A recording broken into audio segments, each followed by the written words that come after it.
I'll say anecdotally, Alistair, I think we kicked off the year with a nice bump in venture capital, new deals. And that happens every year where people feel like, okay, it's a new year and I've got to allocate or deploy, let's say 10%, at least 10% of my fund every year. That's not going to upset my LPs, even if DPI is low. Let me go do that. And so we've seen a nice pickup in venture. We see a lot of discussions about M&A transactions and a lot of planning for M&A transactions, but we haven't seen a lot yet announced.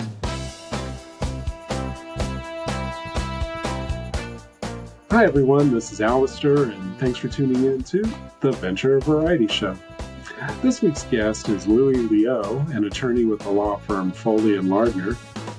And Louis and I recorded this podcast before the recent trade wars, before the recent tariffs erupted and then retreated amid some backlash. But the points Louis makes in this podcast are still valid. He talks about venture exits with IPOs and M&A. He talks about uncertainty in the market, about risk, and he also has some great advice for founders. So if you work in venture or you're a startup entrepreneur, you should really get to know who Louis is. So let's jump in and meet Louis. Thanks, Alistair. I've been at Foley & Lardner for 4 years, and I'm part of a team of 45 lawyers that focuses exclusively on emerging growth companies. We'll take them in all stages of growth, from 2 girls, a laptop, and a dog, and sometimes no laptop, all the way through a public company and exit and beyond. I help startups get formed, financed, scaled for growth, bought and sold.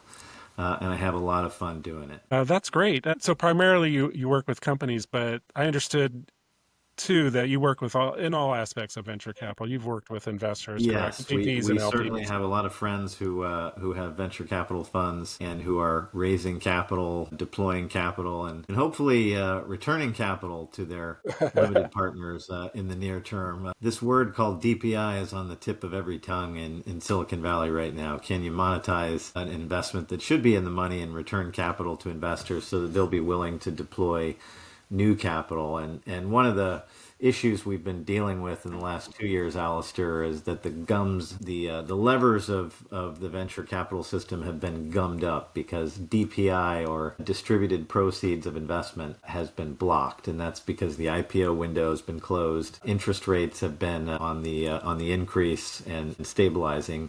And then the government in Washington has had an anti-M&A stance such that big tech buyers really couldn't be in the market. And so the normal pace of startup, finance, exit, and then wash, rinse, repeat has been stopped because there was no exit in the last 2 years. So what happens is that even though venture capital firms have received commitments from their limited partners, they don't want to be calling on those commitments until they've returned a little bit of more capital. And certainly limited partners are not going to commit any new capital until they get some more capital back. And that's that ratio of DPI, of distributed proceeds to investment, that needs to come up, and that we hope in the year ahead we'll see some progress. Well, that's a great point. And I was just going to ask that. Are we going to see some returns this year? There's hope. Hope is not a strategy, as they say. I mean, what does your outlook say? What do you think is going to happen? Well, first I'll talk about the IPO window, because I think 2025 ought to be the year of the IPO. We've had 2 really slow years, especially in terms of technology IPOs. And so there's a backlog of very strong companies that have the profile of a company that would be very successful in the public markets. And so the quintessential one that everyone's waiting for is Stripe, this very large multi-decacorn company that is, the big 800-pound gorilla that really runs the rails of fintech and payments online now for many businesses. And so we should see that one go out and get public. Databricks is another one in the cloud space, that in big data space, that we should see come out and go public very successfully, given its size, its revenue, and its growth rate, not to mention profitability. And then you've got hundreds more companies, particularly in the cybersecurity space, where we think that there are companies that are really prime targets. What makes a company ready to go public? And I'd say you have $100 million of revenue, You have at least $1 billion of valuation, preferably 300 million of revenue and 3 billion of enterprise value. And then you have a stable outlook for the next 8 quarters such that an investment bank feels comfortable telling their best customers that the near term outlook, over 2 years is positive and that they can kind of draw it out on a graph. So if you unite those things, you've got a good cohort of companies. Then you have to have an open window. And what's that? An open window, Alistair, is when investors feel like betting on the sector. And that's because looking at the IPO asset class versus other asset classes, it looks attractive. And so first is risk has to be on. So an IPO by definition is risky because it's never had a trading market before, and there isn't a history of meeting or exceeding Wall Street targets. And there is also not a history of trading volume. So people are really betting that you're not only the price is going to go up, but that there's going to be an orderly market such that if you need to sell, there's a buyer there that's willing to take it off your hands. So that's what we call risk on. And generally for there to be risk on, interest rates have to be stable such that an investor doesn't say, well, why wouldn't I just buy some treasuries and hold on to those because I can get 5% or 6% on my money for sure rather than betting on this thing. And so we look at interest rates. They appear to be somewhat stable, at least not looking like they're going up according to all the indicators that we have, number one. And then number two, you have a decent fiscal outlook. Inflation seems to be under control. And lastly, you look at other indicators of risk, like digital assets, like biotech. And digital assets have been very strong, obviously, in the last 3 months, given the change of administration, although biotech is a little bit depressed right now given the uncertainty with the MAHA movement, which is now taking control of our healthcare system. So there's a lot of balancing factors. Does the IPO window look like it's going to be open or not in the year? And it looks to me like we have all the elements of what should be a good IPO year, a great backlog of companies, and we have at least a stable outlook with some elements of risk on. So that's one part of exit, IPO, and then the other one is obviously M&A. And as you and I have talked about before, the Trump administration has given us kind of two very mixed signals about what it thinks of M&A. On the one hand, they appointed Andrew Ferguson to chair the FTC, and Andrew Ferguson has made public statements that his agenda is going to be ensuring that there is equal ability to make free speech on platforms, and that he's going to take away the focus on that Lena Khan had put on what I'll call competition factors like impacts on labor and employment and diversity and inclusion. So Andrew Ferguson looks like somebody who would be very pro M&A and would help open up the floodgates that are extremely blocked. Now, on the flip side, at the Justice Department, Trump appointed Gail Slater to lead the antitrust division, and Gail Slater has a more activist and more Lena Khan-esque view of the market and her role. And one of the first things she did was to block the merger of HPE and Juniper Networks, which was, I think, a big surprise to the market, at least. That one was one that I think people thought the Biden administration would have let through. And so it was kind of a head turner that Gail Slater's Justice Department came in and sued against to block the merger. And lastly, she has said she's going to pursue the United States government's lawsuit against Google and its search engine for having what the government believes is some sort of a monopolistic position. I would say the nuance between her view and the Lena Khan view is that she's looking for accommodations rather than a breakup of Google. Nonetheless, do we think the M&A market is going to be open for business? Are big tech buyers going to be able to get back in the market and assume the place that they once had? And just to put this into perspective, before the Biden administration, the big 7 tech buyers could be counted on to do 20 to 30 acquisitions a year. Most of these would fly under the radar. They're less than $100 million. They don't get reported to the government, and they're to acquire teams of 5, 10, 20, 30 engineers and to pursue new adjacent technology products and services in order to achieve growth. And at the beginning of the Biden administration, Lena Khan sent a subpoena to all the big tech buyers and wanted to know about every single transaction that they had done on an unreported basis, and sent the signal that any kind of activity in the M&A market would get scrutinized. Essentially, you're closed for business. We haven't heard that kind of message from the Justice Department, but by the same token, we haven't seen the floodgates open. Lastly, I would say that there are a lot of signals of uncertainty that are coming out of the Trump administration as it establishes itself. So, while, as I think in November, December, there was a lot of hope that M&A would have a flying start in 2025, I think we're in a bit of wait and see mode as Trump administration and his various appointees take the kind of actions that they promised us they would take, which are going to create a lot of disruption and chaos. And I think it's June or July before we're in a different situation. No, I was just going to ask you to look into your crystal ball and come up with a timeline. So mid-year, third quarter kind of anticipation of opening up of markets there, IPOs and M&A, you think? That's what I'm hoping. Yeah. Yeah, you've mentioned uncertainty a little bit, and you've talked about that. How's that impacting investors and founders more so? What, excuse me, what factors are causing hesitation and this uncertainty right now? I mean, you've kind of outlined a few with the administration and the appointment of personnel, Andrew Ferguson and Gail Slater, but are there any other factors that's causing uncertainty?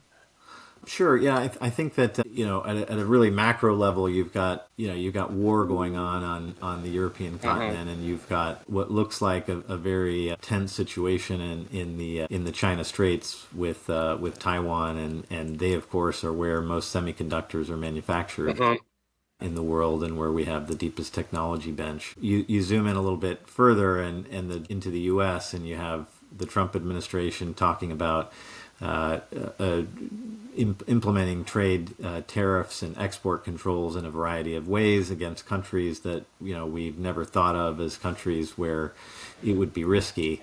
For example, the last 30 years, you've had a booming industry in the north of Mexico, or maquiladoras, where lots of parts for our automobile industry are manufactured. Some automobiles are even assembled.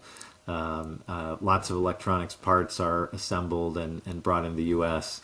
And the administration has also sent signals that if certain manufacturers, set up big plants there, that they'll do more than 25% tariffs. They'll take some other punitive action.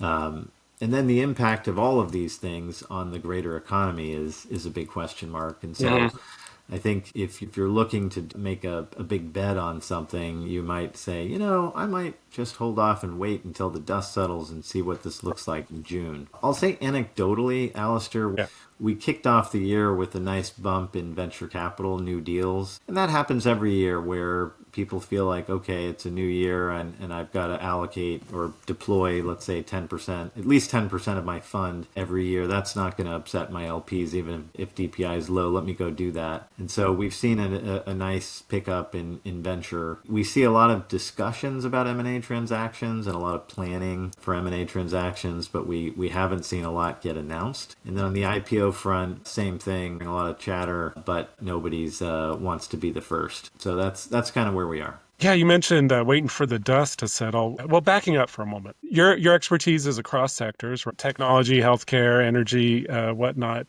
For founders in those in any industry, or any founders out there, basically, what advice do you have to them? If they're looking to raise capital, is it just to be patient? Is that the biggest advice you can offer to a founder right now? Wait. We're waiting for things to shake out, waiting for the dust to settle. What should founders be doing at the moment? Well, I think that every business needs to look at AI and how they can automate and take advantage of those technologies to be more competitive from both a revenue perspective and a lower your cost perspective. And so the businesses that integrate AI technology the fastest and the easiest to implement for customers are going to zoom ahead. And I think the Trump administration has been very clear that they're going to leave AI as a sandbox, and they're not going to regulate it for the time being until these businesses get more mature and they've figured out how to monetize. And so I think AI is a real bright spot. and a place for companies to really spend time. In terms of raising capital, the best capital is the money that comes in from customers. And so for anybody that needs to raise capital, I would start there with customers. And what we often see is multi-year deals where customers will pay up front 2 or 3 years and maybe get a discount for the benefit to the company of having contributed that cash. We're seeing more debt providers in the market. Yeah. And so I think debt capital is something that is loosening up and becoming easier to get. But of course, lenders never want to give you money unless you don't need it. So the best time to borrow is when you raise equity. And then as far as raising equity, I think now is a good time to be out in the market talking to investors because they do feel a little bit more confident at the beginning of the year. And so I wouldn't be waiting to raise capital until the dust settles in June. I'd be at it real hard right now.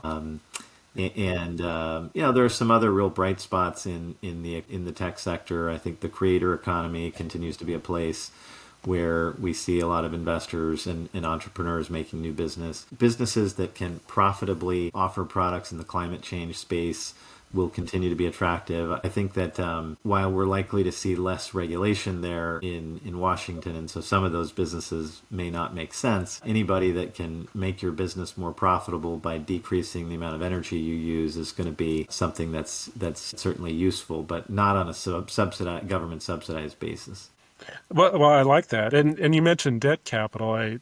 That teases an upcoming podcast. I'm talking to a debt lender soon. And you mentioned AI for a moment. I had in mind to ask you about that. And, investors don't just put money into AI companies. They also use AI for deal screening and, help with supporting their portfolio companies with market data. Are you seeing that having an impact on the investment process? How more investors are using AI? Is that impacting founders? Is it impacting the whole venture ecosystem? That's a great question. There are a couple funds that I know of that are using AI to analyze trends in the market to find signals and identify both trends in the market and companies that are at the right inflection point to go and do investment. And I think there are just a plethora of tools out there, Alistair, that investors are using, but there isn't any industry standard or anything that's coming that I see. I just think investors are using their own, what I'll call home cooking to do what they can in that regard. And it's very early days. Hey, just kind of a personal observation is, I've noticed, I was a journalist for a few decades. I went to courthouses. I've interviewed lots of attorneys over the years, and even worked with attorneys on guest post, and even now in my client aspect, I'll work with attorneys on making sure content is compliant and whatnot. Long intro here. So most attorneys I've worked with are more reserved and cautious in how they engage publicly. Just an observation, I see you're active on social. You comment a lot on LinkedIn, and you post a lot. You write a lot as well. Just kind of curious, what's inspired you to be so active as an attorney, to be so engaging, on social? Was that an intentional kind of movement on your part? You wanted to get out there and connect with clients? That's a great question, Alistair, and I hope that it's clear that I love what I do and I have fun doing it. So Absolutely. we start with a passion, and I'm a people person, and I would say that my approach to the communicating with the greater world changed drastically during COVID, when I couldn't go out to an event. I couldn't engage with people socially like I used to. And so the only way to do it was through a podcast or through a blog. And so it was right at the beginning of COVID that I launched a website, and I started a podcast series called Ask a Silicon Valley Lawyer, and produced some videos, because really that was the only way to engage with people. And once I kind of built the platform, if you will, or the must to get those messages out, I just kept doing it, and it kind of picked up a momentum all of its own. And sort of that's kind of how it happened. But obviously, as lawyers, we can't be talking about our clients publicly, and so I'm always very careful about speaking about macro and micro trends rather than any particular company or client. Well, hi everyone. I hope you enjoyed that podcast conversation with Louis Lehot, an attorney with Foley and Lardner. Please remember to like and subscribe and follow me on Substack, on YouTube, and I'm on Medium and other platforms as well. And be on the lookout for more content involving Louis. I asked him about AI's impact on the legal industry, and that cut is going to be included in a separate post I'm doing on legal tech and jobs. So be on the lookout for that. For now, thanks for tuning in to the Venture Variety Show, and we'll see you next time. Bye-bye.